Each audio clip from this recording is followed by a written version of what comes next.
Hi there, everyone. Welcome to Rome Business Radio. This is the Hardy Realty Show. I am Roger Manus with Rome Business Radio. We are broadcasting from the Hardy Realty Studios, and we are joined today by Chris Kerr from Hardy Realty, and our guest is Seth Ingram, who is the creative director at riffgeorgia.com. Hi, guys. How are you? Doing well. How are you? Doing great, as we say. So appreciate your time. Thanks for joining us. So let's just do the basics, Seth. Creative director at RIFF. What does RIFF stand for? RIFF is the Rome International Film Festival, which was originally the Dahlonega Film Festival, which was brought to Rome in 2004 after 1 year and has been here and growing ever since. I came into the picture in 2015 and have been working on as the director since then. So obviously folks in the Rome and Floyd County area are very familiar with the acronym RIFF because it's been such a successful event. But just for those of us, for those listening to this podcast, around the world even, because podcasts can go global, that's what RIFF stands for, the Rome International Film Festival here in Rome, Georgia. We're going virtual this year because of the pandemic. So if you could just talk a little bit about that and how that's going to affect things this time around. Well, it affects things, obviously. Part of RIFF, we're known for our in-person events and our films and our networking and our parties and our special guests and all that kind of thing. So it's definitely going to be a different vibe. We really wanted to do something in person and not go completely virtual because I think everyone is hungry to get back out and do things. We're going to do it as safely as possible. So our opening night, which is November the 12th, next Thursday, we are going to be doing an in-person event of a film screening called Electric Jesus, which stars Brian Baumgartner, who you would know best from Kevin on The Office. And he will be our special guest with us, along with the director, Chris White, and the producer, Chip White, and a lot of the other cast and crew. The film also features Judd Nelson from The Breakfast Club. So we're excited to have this film and showcase it. And the film was also, speaking of Electric Jesus, it's a family-friendly film. I would say it's a PG rating. It's not a faith-based film, but there are some elements of that in there. It's a comedy, make you laugh. It's about a Christian hair metal band in the 1980s touring the South. And Brian Baumgartner plays the band manager. The film was all shot in Columbus, Georgia, using their Columbus put in some film incentives to attract independent films to shoot there. And this was the first film that used the Columbus film incentive to film their feature there. And something I would like to see Rome kind of copy and do as well. Yeah, for those of us who know Brian Baumgartner from The Office, when you said it was a movie about a hair band, I thought, well, he's either going to be wearing a wig or he's not actually in the band. No, he is the band manager. Yeah. And it's a really funny film. I think a lot of laughs will come out of this, and it's going to be great. We're going to do it at the City Auditorium at 7 p.m. And tickets are on sale at riffga.com. We are limiting the number of tickets we sell because we have to social distance and we're blocking off rows. We're requiring masks and that sort of thing. So we're making it as safe as possible. But I think it'll be a great opportunity. We'll have a Q&A following the film with Brian and the director, Chris White, and some of the cast. Okay, great. We'll get more in depth here later on. I want to bring Chris in as the representative from Hardy Realty, who uses the platform of their monthly podcast here on Rome Business Radio to kind of celebrate the good things that go on in our community, which is a great thing that Hardy does. Of course, Hardy is a sponsor of RIFF. They do so many things in the community. But Chris, specifically, what is it about RIFF that attracted you guys at Hardy Realty to get involved? Well, I mean, I think it just goes without saying, kind of what Seth was saying about, the festival itself. It's great for the community. I mean, it's good that we have this, international attention, and I think any sort, Georgia, the economy, so much of the economy is fueled by film and television. And Seth, correct me if I'm wrong, but like outside of California, we're number one, or are we even beating California? I think Georgia's number one in feature film production. Yeah. We're number one. We're number one. So, yeah, I mean, I think, and so for us, for as a community to have, and it's not like it's just getting started. This has been around a long time, and it's something to be proud of. And I like that each time there's always, there's a big splash. when we had, who was it? He's right up there behind you. Burt Reynolds. Yeah. A couple of years ago, I was going to say Tom Selleck. I was like, I'm getting all my 80s mixed up, but it was great. Like, I mean, people just had a great time with that, and so I just think overall, I mean, film is always evolving. And I worked in the business, and I know that it's changing, but I still think it's one of the greatest mediums out there. So, yeah, tell us about the Burt Reynolds visit. I'm getting off on a sidebar here. When Burt came to RIFF, that was 2017. There was a film that was produced by a Darlington alumni, Gordon Whitener, who had produced this film. At the time it was called Dog Years, and it was later changed to the name as The Last Movie Star. And you can find the film on Amazon or Netflix now. But when it came to us, it was just before they were releasing it in the theaters. And we had a connection with Burt through my friend Terrell Sandifer, who used to run the Macon Film Festival, and he had a connection with Burt. So we got in touch with Burt, and he was very excited to come. And it was also, I think, the 40th anniversary of Smoking the Bandit at the time we were doing it. So we screened both films, the old film and the new film. And Burt came, and we had impersonators, Smoking the Bandit cars lined up and down the road. They were just parading up and down Broad Street. Burt was just so cordial, signed every autograph. Such a nice guy. He sat and watched the film for the first time, and the film kind of reflected about his life in the film business. And watching him watch the film, I was sitting over next to him and watching him watch the film and his emotions. But that was a very special time that I'll never forget. And just getting to know him, he was such a great friend. It was obviously at the end of his life, and we were lucky to get him. When we did. Yeah, the late, great Burt Reynolds. Fantastic. And he's paramount in the Georgia film industry too, with Deliverance and all that sort. In fact, he kicked it all off, right? I mean, wasn't that the initial film? It was. Yeah, he was one of the stars that I back when I was in high school. I'm kind of dating myself. I remember when Sharky's Machine was being filmed around the Atlanta area, and going to see it and going, "Hey, I've been there. I recognize that." So it's just the fact that the film industry has grown is fantastic. And I didn't mean to really get off on that, but the fact of the matter is, when you are able to do the face-to-face things, sometimes the movie stars are there, like it's going to be the case with Brian Baumgartner. So what is that like for the fans that can interact with the stars that they see on screen? Well, I think it's great. And, in Rome, we don't get a lot of film production going on up here. I mean, occasionally there's films that come in day play. But to get someone of note up here, it's always fun for the fans. The fans love it, and they get a chance. And when they come, we had Judge Reinhold a few years ago, and Max Martini came last year. Henry Ian Cusick was here the year before, and he's a big TV star now.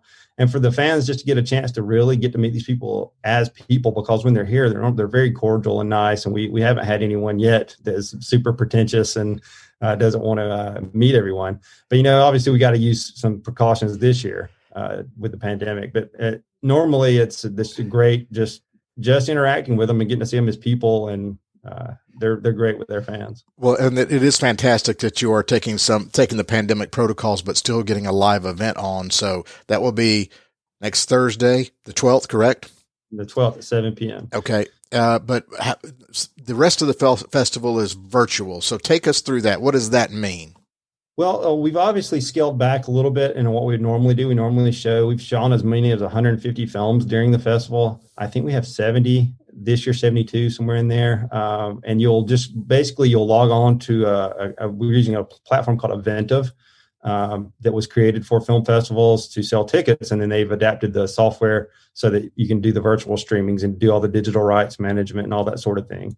And there's apps you can download on your Apple TV or Roku TV to sign in and watch, or you can watch it on the internet or on your phone, however you want to take it in, you can. But we'll have all the films up. We're doing some of our student workshops. We're doing our student film competition, all those kind of things. You'll just be able to log in and watch them. We'll have them up for 10 days from the 12th to the 22nd, and you can watch them at your leisure. It's one of the complaints we've often had at the film festival is we have films competing against each other at different venues. And this time, at least you won't have that. You can catch all the films this year. So, yeah, Chris, how many films have you watched, Chris? Like at the festival or just in general? Well, both, I guess. Well, there was a time when I worked in Hollywood where I was watching 8 or 9 a week, and now I'm down to about 0. So I mean, I'm really excited to, that's why I love, it's so fun driving down Broad Street and you see everybody just kind of walking into, and I'm like, oh, they're going in to see a film. And that just to me, that's what I love about the festival, and it being kind of all over downtown. Like if you're at Sundance or if you're at, Cannes or wherever else, so. And, we will definitely miss that this year, but we'll have the one night at least to get together. Sundance, Cannes, and Rome. I love it. Yeah.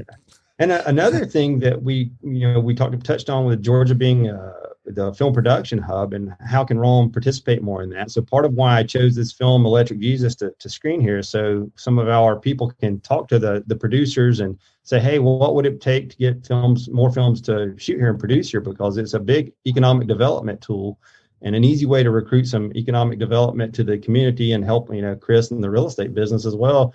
With all that brings to town. So I think that this is an opportunity for Rome to really kind of explore that now that the industry is established here. I think that we can figure out how we can play a role in that. And I think with all the productions in Atlanta, that they're starting to need more space, and they're willing to come further outside the perimeter to shoot some films. And we could attract an entire independent film, for instance, to shoot their entire film here. And I think that would be a great opportunity for the community. That'd be fantastic. So as the industry grows, Rome can benefit in so many ways, and the festival can be a part of that. Or it is a part of that. What is the gamut of genres at the festival? Does it run everything, documentaries to thrillers to horror? It goes everywhere, yeah. And we both take submissions, and we often do a curation piece where we would find a film. Like this year, before we had the pandemic on, we were going to screen the 20th anniversary of Remember the Titans. We didn't get to do that, obviously, because of this, but maybe we'll revisit that at some point in the future. But yeah, we've got mostly short films, but we have feature films that they can be any genre. We take submissions from all over the world. So it's different from year to year. Some years we have more international stuff, and some years we have more domestic stuff. And it's weird, the international piece, we've often struggled with that. Like, how do we plug that into the community? Because, I don't know that Rome is known for consuming, French noir films or whatever the case may be. But I think it's good that we have that exposure and that international piece to it. So I think the virtual fest allows us actually to maybe people to kind of pick and choose what they're into a little more, and, have their film festival experience catered to them a little differently. You touched on something there in your answer about, you said short films. There's got to be a definition of that. What is? So short films, I would say normally we classify anything as short under 40 minutes. Okay. Features over 40 minutes. So when you're submitting films to festivals, we have a team of people that have to watch all these films and decide which ones are the best and rate them. So a lot of times the shorter, the better. You have more chance to get in, and we can put more films in if they're shorter, and we'll do groups of films that are similar. Blocks of films. We'll do a foreign shorts block, or a Georgia shorts block of films. And a lot of times this gives young filmmakers or new filmmakers or filmmakers that are just exploring something that may not work as a feature, but would work as a short. Gives them the opportunity to produce that, and we get to showcase it. And so we have short documentaries, feature documentaries, narrative shorts. There are animated shorts, animated features. We cover the whole gamut. And sometimes the occasional feature or the anniversary of a feature. I can't believe it's been 20 years since Remember the Titans. You just mentioned that, and I was like, wait, what? Yeah. Which was shot in Rome at Berry College, so we thought that there was a tie there, and thought it would be a great film in the middle of football season. Where RIFF always happens right in the middle of football season. So when we were looking at the calendar, we're like, we hope there's not a Georgia-Alabama game on RIFF weekend. We have to compete with that, Well, yeah, the football schedule's all rearranged and screwed up. You couldn't count on anything this year. Well, Chris, this is like right up your alley, Chris, from what I know about your background. I know you buy and sell houses now, but man, movies? Well, I mean, it was, I was kind of on the I worked at Paramount and DreamWorks in the late 90s. And that was, more kind of, it was a junior level position because I was in graduate school, but it was fun. And I learned a lot about film. But what Seth's saying, what I really loved were these niche, the long tail of entertainment. You've got, you can go and watch a short documentary on the water wars in South Georgia. You know, like that's so interesting, you know, that there's actually a film that you can watch about that. And that's what I love about the festival, is that they have, you know, films like that to where you can not only be entertained, but learn something about your own state. So, so I really enjoy it. And I've vowed to start watching more film again. So, well, of course, film is art and art is subjective, but Seth, what got you interested in it? What did you say? You're at Highlands College. That's your full-time gig. Yeah, I'm the division chair of film studies at Georgia Highlands College, which we recently just launched the film pathways here because of the demand in the workforce demand for film. And we've partnered with the Georgia Film Academy, which is a state-run out of the Board of Regents office, mandated. It was originally mandated because when the film industry first came here, we didn't have enough crew to fill all the positions. So, but now they offer students the opportunity to go on set, get professional training. They teach at OFS Studios and Trillia Studios, which was formerly Pinewood Studios. So the students get to go get industry training from professionals, and then the opportunity to do an internship on a film that could be a Marvel film or something. And then from there, they can just jump right into the industry. So we're offering an associate's degree in that, in film production and in film studies at Georgia Highlands. And we're looking at adding a Nexus degree, which is a 3-year degree where they can get a little bit more, junior level courses in that as well. And it's just great. Great opportunity for students. I wish I would have had that opportunity when I was coming up. Well, did you just love movies growing up? Is that what kind of attracted you down this path? Yeah, I always did love films, and I never knew. I was one of those kids that I just didn't know what I wanted to do when I grew up, and then I just fell in love with movies, and I thought, I was on a film set once, and I thought, this is so cool. This is what I want to do. I enjoyed the writing aspect of it, just the creative aspect more than just being on the set per se. But I went to North Carolina School of the Arts originally and got the bug for it there. Then I came back and I did IT work for a long time, but I still pursued my degrees in it. And when the opportunity came to do it full time, I do it. And I still produce independent films. I directed a documentary film in 2015, and I've directed some reality TV shows and things like that along the way. And I just always dabbled in it, and now I'm still trying to produce a feature film in the spring. So I'm still actively working in the film business, and I can connect my students to the film industry that way. And it's hard to find people in Rome, Georgia, that have a film tie, and so we're trying to build that. PAM Studios is a studio that's coming to Rome, Georgia. They're opening their doors at the first of the next year. And we'll see how that goes. I think that's a great opportunity for Rome as well. What's it called? PAM Studios? PAM Studios, PAM. Yeah.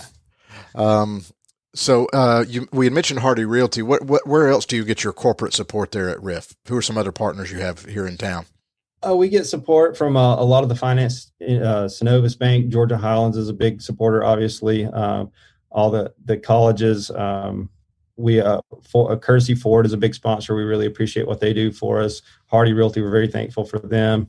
All the realty companies, can stand to benefit from the film industry, and I think it can also add to that quality of life to really bolster that industry. Georgia Power is our top sponsor this year. We're very thankful for all that they do.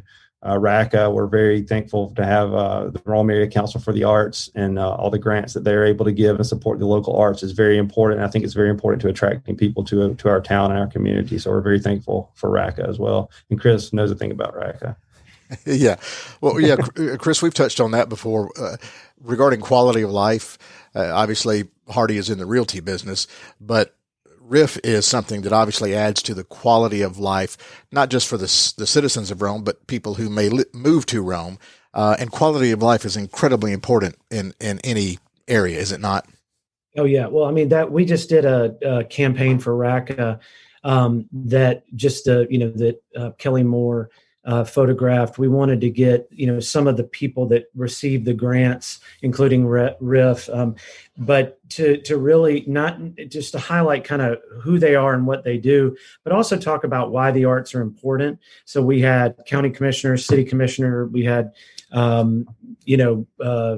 Jimmy Byers, the head of economic development. We had the chamber, and everybody, just wanted to make sure that it was clear that quality of life is one of the most important parts when you're recruiting businesses to come to town. When I'm driving somebody new down Broad Street, I want them to see that we have an old theater and that we have a cool coffee shop and that bands play there and you can have a beer on the river at the end of the street. But the arts are what create the culture. And that's why it's so important for us as a community to support programs like RIFF and others. The symphony is the oldest one in the South, and we have to support them because we can't lose them because they're part of our future and our past. Well said. Agreed. We should put that on the website. So let's talk movies. Seth, favorite movie of all time? Favorite movie? Well, that's putting me on the spot there. You got a minute to think about it, Chris. I'm not sure where I would go with that. I've got so many. I'm a big Western guy though, and I'm a big Clint Eastwood guy. And I think Unforgiven may be my favorite film of all time. If I had to pick one right off the spot, I have so many though. And a lot of them that may be oddball films that most folks wouldn't even recognize. But to give you a common one, that's one that really stuck with me and made me want to be a filmmaker. Indiana Jones, obviously, is probably the one that when I first saw it, after I saw that, I said, I think I know what I want to do when I grow up is to be a filmmaker. When you say Indiana Jones, that's a lot of movies. But Raiders of the Lost Ark. Yeah. So Unforgiven, I guess, was Best Picture in like 92. Early 92. Yeah, you're a film buff. Well, I do a little bit. Well, Unforgiven, especially, my face lit up when you said that because I love that movie as well. It's a hell of a thing taking a man's life or killing a man. I'm forgetting the quote. You take away all he's got and all he's ever going to have. That's right. Yeah. And I think it came along at a time when we weren't getting any real Westerns, and we still haven't had many like that since. They were just kind of gritty like that. And I really like that dark, gritty feel and that tale. I fell in love with it. And Chris?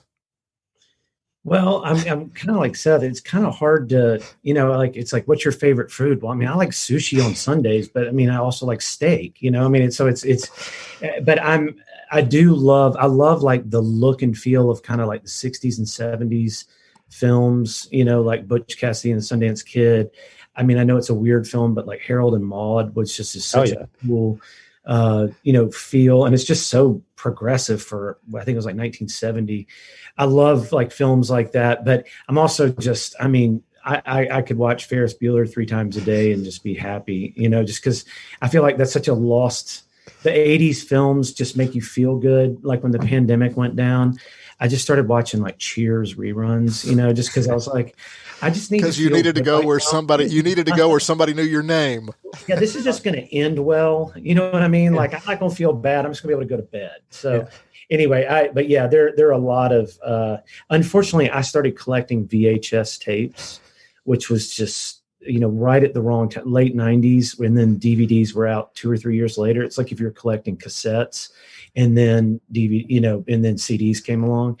So I don't really have a good collection to go back and watch. So I'll catch some flack for this for being a film professor, but my favorite films are comedies, and really I think about it. I love to laugh, and even some terrible films that may not get good critiques are some of my favorites. I would go back even to Adam Sandler films. I love Happy Gilmore. I love Office Space. It's one of my favorite films.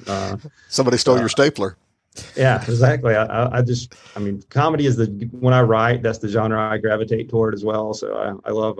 What's often the hardest? Because you can create something dramatic and you can create something sad, but it takes something special to be funny. You have to have wit.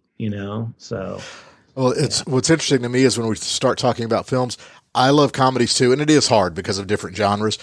I tend to think of, when I think of comedies, I tend to think of the actor, and then there's a set of films that he or she has done. Like there's an Eddie Murphy collection I would recommend to people. It's Trading Places and Coming to America, and I'm sure I'm leaving one out, Beverly Hills Cop. 48 hours. 48 hours.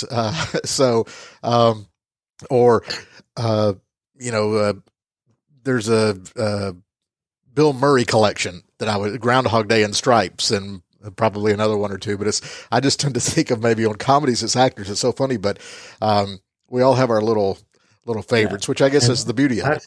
Classic films too. I think there's got to be a comeback at some point. I think Ted Turner was probably pretty smart to buy up all of, pretty much all of the old films. But I just think if you look at the scale of like Ben-Hur or Cleopatra, or just, some of these films that had thousands of people on the set and they spent millions of dollars on like one little set. Now everything's CGI. I think and Seth, I'm sure you're digging into this on in your classes, but I just think the history of film is so fascinating. It is. I'm teaching a film history course right now at Georgia Highlands. Teach one next semester. Well, we're offering it next semester too. So yeah. Well, take a film history course. Does that change? You mentioned you've dabbled in a little bit of everything in writing and directing. The size and scope over the last 50 years has changed because of technology, as Chris pointed out. Does that change storytelling? Has that changed the way stories get told?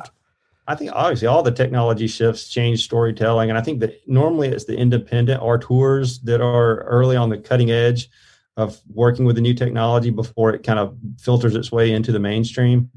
Obviously, and I think even if you look at the horror genre, that is a film where things can really be, you can really be creative and independent, have a successful film like that and be cutting edge.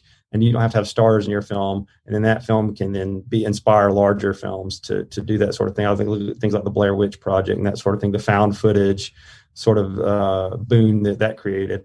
But I think it definitely changes things. And now with the COVID and all those policies and not having extras on sets and that sort of thing, it's created. I mean, and like Chris was saying, everything, all the backgrounds are now just painted in. They're filming everything in Atlanta, but obviously a lot of that backgrounds, they can take you anywhere with just and one of our sponsors, Crafty Apes, as a digital VFX company out of Atlanta. They're one of RIFF's sponsors year after year. And that's what they do is they paint the backgrounds in a lot of these films. So I love movies too. It's a kind of one of my hobbies. I'm passionate about college football and movies, I guess. And so I could probably talk to you forever, but I know we need to be wrapping up. But it is interesting to me that what touches people differently, be it a drama or comedy. Some people are sucked in by the great story. Some people are sucked in by the acting itself or a particular star. Like, I'm going to digress here again. I remember seeing Harrison Ford be interviewed, and when he was very young in his career and he was going on auditions and all that, I think he was playing a bellhop, and he had one line to come in and say, "Here's your telegram, sir." And the person auditioning him said, "Look, let me show you how that should be done." And he played him a clip of Tony Curtis walking in and doing the same thing. And the director said to Harrison Ford, "See, that's a movie star." And Harrison Ford said, "I thought he was supposed to be a bellhop." So, of course, Harrison Ford's one of the biggest stars ever. I guess he's in the top 5 all-time box office. That might have been right around the time that he was in Rome, Georgia, filming The Mosquito Coast. Mosquito Coast, that's right. Yeah. Although that did not leave a nice taste in everyone's mouth when he was driving down Martha Berry and said something somewhat disparaging about our community. But you know what? We'll take it. Yeah. It's actually, I think I only saw that once when it first came out, and I did that because part of it was filmed on what was our family farm in Armurchie that we had no longer owned. A scene or two was filmed out in the Texas Valley area of Rome. But anyway. Anything we want to make sure we get out there, Seth, here as we wrap up? I also just want to go back and touch on some of our sponsors that we had. You asked me that, put me on the spot a little while ago, and but now I want to go back and touch on some of those. We're very thankful for the Courtyard Marriott for all the support they give us, and the Hawthorne Inn for always helping us put guests up. Harbin Clinics have been a great supporter. Brand Red Studios, Layer 3 Communications, State Mutual.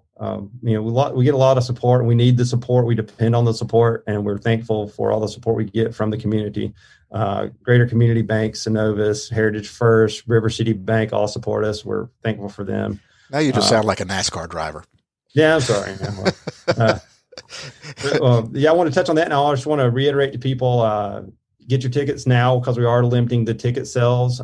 Tickets are on sale at riffga.com. You can explore our virtual festival and our in-person, get your in-person tickets there. We can if you are interested in being a sponsor or a patron, it's not too late. You can get all that information on our website. So people will buy the ticket, and that gives them access to the website to stream all these movies on whatever platform device they have. Exactly. Okay, phone, tablet, TV. Yeah, but there is a fee to get access to the site. There is a fee that you get access to all the films for $25 this year, so you can watch all those films, and that's a great deal if you want to see some films that you are not released anywhere else yet. So. And as you mentioned, there's no venue conflict. People at their leisure can make sure they see everything they want to see. Correct? Exactly. So if you miss a film, and I think and this will change the landscape of film festivals, I think, ongoing, because I think now that you'll be able to do both of these options when you come back to in-person and virtual.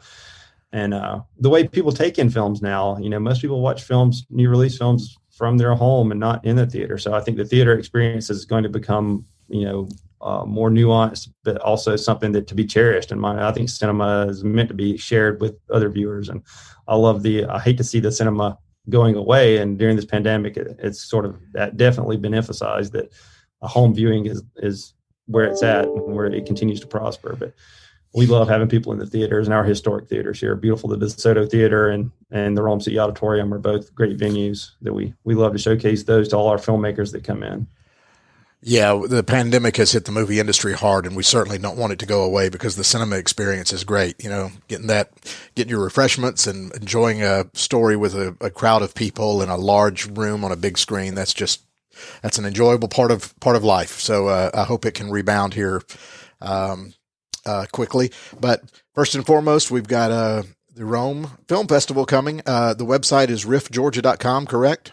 riffga.com. Any social media people want to follow you there? Yeah, Rome Film. We're at Rome Film on Instagram, Facebook, and Twitter. Follow us there. So yeah, we'll be posting all sorts of stuff and information. So yeah, we look forward to seeing you at the movie. So come on out and take in some films. Chris, any final thoughts from you guys at Hardy Realty? Nope. Just we're glad to support RIFF, and we hope to see everybody out there. And see everybody at the one event, and then then online. Yes. Then share the movie going experience online. So, congratulations on being able to find a way to maneuver this through the pandemic, Seth. First of all, I know you've had lots of time because the pandemic has been going, but some things have just gone by the wayside. So thank you so much for all that you have done to, make sure it's viable again. Well, thank you. And thank you for having us and helping spread the word, and tell your friends and tell your friends' friends. Come on out and help support us. We appreciate it. You guys have been listening to the Hardy Realty podcast here on Rome Business Radio. Seth Ingram with RIFF and Chris Kerr with Hardy Realty. Thank you so much for joining us. I'm Roger Manus with Rome Business Radio, broadcasting from the Hardy Realty studios, and we work in cooperation with the Rome News Tribune.